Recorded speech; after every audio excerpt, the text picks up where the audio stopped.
देवभूमि का वो गांव जहां जन्म लेना मुश्किल है और जिंदा रहना और भी ज्यादा। ये वो गांव है जहां बच्चे सपने तो देखते हैं पर रास्ते नहीं। ये वो जगह है जहां सड़कें नहीं सिर्फ दर्द की कहानियां हैं। हिमाचल प्रदेश, जिसे हम देवभूमि कहते हैं, जहां पहाड़ों पर मंदिर हैं, नदियों को माँ माना जाता है और प्रकृति को भगवान का रूप। लेकिन आज हम आपको देवभूमि का वो चेहरा दिखाएंगे जो शायद आपने पहले कभी नहीं देखा। ये कहानी ना किसी टूरिज्म वीडियो में मिलेगी, ना किसी इलेक्शन स्पीच में।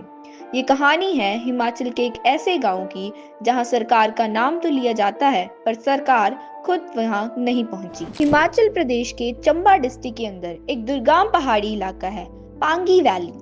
पीर पंजाल और जांस्कर पर्वतमालाओं के बीच चंद्रभागा नदी के किनारे बसी हुई ये वैली सी लेवल से 11,000 फीट की ऊंचाई पर है। चारों तरफ है गहरी घाटियां और बीच में बसे हुए कुछ छोटे छोटे गांव। यहाँ के लोग एग्रीकल्चर पर डिपेंड हैं। यहाँ लोगों के चेहरे शब्द नहीं बोलते पर उनकी आंखें सब कुछ बोल जाती हैं। ये वही इलाका है जहाँ हर साल सर्दी के 5 से 6 महीने दुनिया से सारे रास्ते बंद हो जाते हैं। ना गाड़ी चल सकती है, ना एम्बुलेंस पहुंच सकती है और ना ही सरकारी मदद। यहाँ रहने वाले लोगों के लिए ये कोई न्यूज़ नहीं, ये उनकी रोज की जिंदगी है। इस गांव में ना पक्की सड़क है, ना सही स्कूल, ना हॉस्पिटल, ना मोबाइल नेटवर्क। अगर किसी को बुखार आ जाए तो दवा भगवान से मांगी जाती है।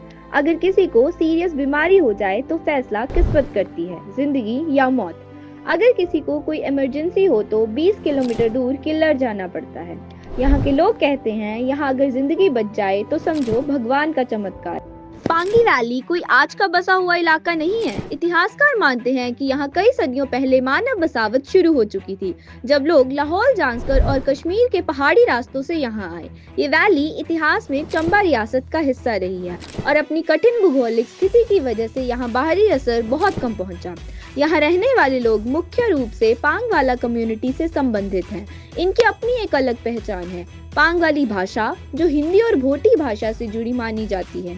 धर्म के रूप में यहाँ हिंदू और बुद्धिस्ट परंपराओं का संगम दिखता है। कुछ गांव में देवी देवताओं के मंदिर हैं तो कुछ इलाकों में बुद्ध गोम्पाओं का प्रभाव भी मिलता है। सदियों से पांगी के लोग खेती, पशुपालन और प्रकृति पर निर्भर रहकर इस कठोर जमीन पर जिंदगी जीते आ रहे हैं। ये कोई एक कहानी नहीं है। पांगी वैली के कई गांवों में आज भी महिलाओं को डिलीवरी के लिए डोली या कंधे का सहारा लेना पड़ता है।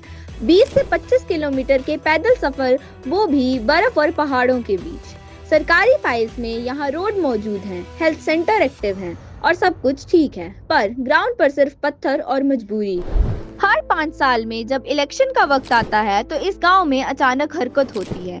नेट लग जाता है, बैनर्स लग जाते हैं, नेता लोग हेलीकॉप्टर से आते हैं, वादे होते हैं, सड़क बनेगी, हॉस्पिटल खुलेगा, स्कूल सुधरेगा।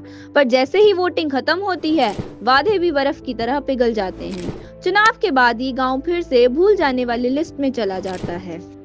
यहाँ के कई लोगों को ये तक नहीं पता कि उनका एमएलए कौन है। उनके लिए सरकार किसी तस्वीर की जैसी है, देखी तो जाती है पर छू नहीं सकते। उन्होंने सिर्फ इतना सीखा है कि अपनी जिंदगी खुद ही उठानी पड़ती है।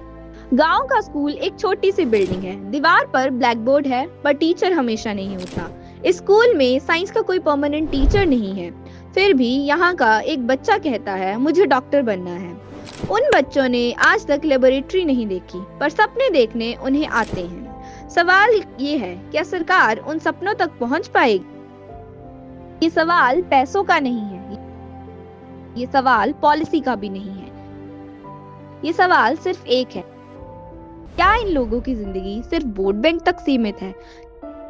क्या एक सड़क इंसान की जान से महंगी?